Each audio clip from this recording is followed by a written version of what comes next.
Chapter 25, Bugs. That day I had decided to join in Anastasia's morning routine. Everything went fine at first. I stood under the tree and touched various little shoots.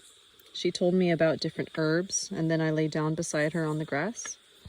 We were both completely naked, but I wasn't even cold. That might have been, of course, due to my running through the forest with her. I was in a splendid mood. I felt a sense of lightness, and not just physically, but inside me as well. It all started when I felt a pinching sensation on my thigh.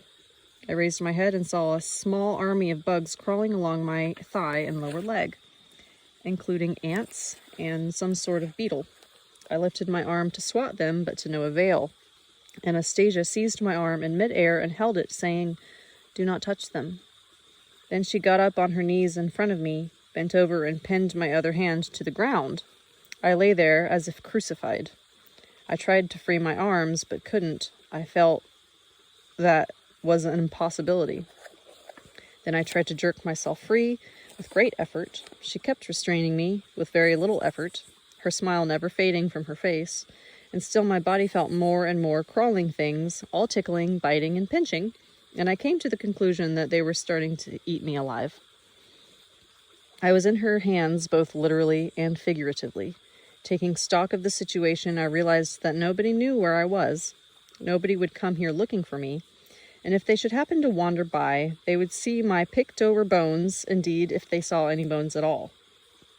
And all sorts of things flashed through my head at that moment, and this was no doubt the reason my instinct for self-preservation kicked in, dictating that the only feasible course of action in this situation. In desperation, I sunk my teeth with all my might into Anastasia's bare breast, at the same time jerking my head from side to side. Upon hearing her scream, I immediately loosened my grip on her breast. Anastasia loosened her hold, jumped up, one hand holding her breast, the other stretched upward, waving. She tried to smile. I too jumped up and shouted at her, feverishly brushing the crawling things off my leg. "You wanted to feed me to those vermin, you forest witch. Well, I don't give in that easily." She continued waving and responding with a forced smile to the elements of nature around her, which had begun reacting warily to her situation.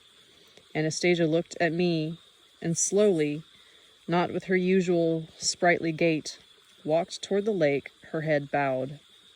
I kept standing in the same spot for some time, thinking what I should do next.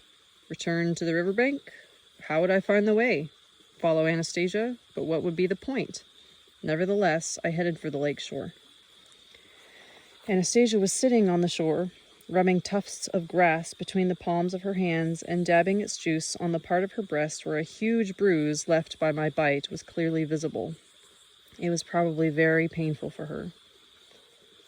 But what had been her thought in attempting to restrain me? I hovered around her for a little while before asking, "Does it hurt?" Without turning her head, she replied, "It hurts more inside," as she silently continued rubbing the juice from the tufts of grass. "Why were you thinking to play tricks on me?" "I was trying to be helpful. The pores of your skin are all plugged up. They cannot breathe.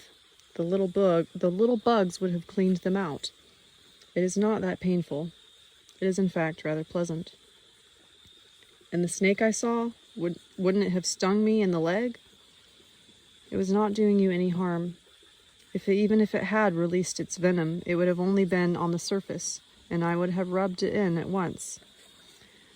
Footnote, rubbed it in. It should be noted that ointments with snake's venom are used for skin and muscle disorders. Contrary to popular belief, the venom of the vast majority of snakes is only slightly toxic for humans. As long as it does not penetrate into the bloodstream all at once, but gradually through the skin and muscular tissue, the concentration of poison in the blood never reaches dangerous levels.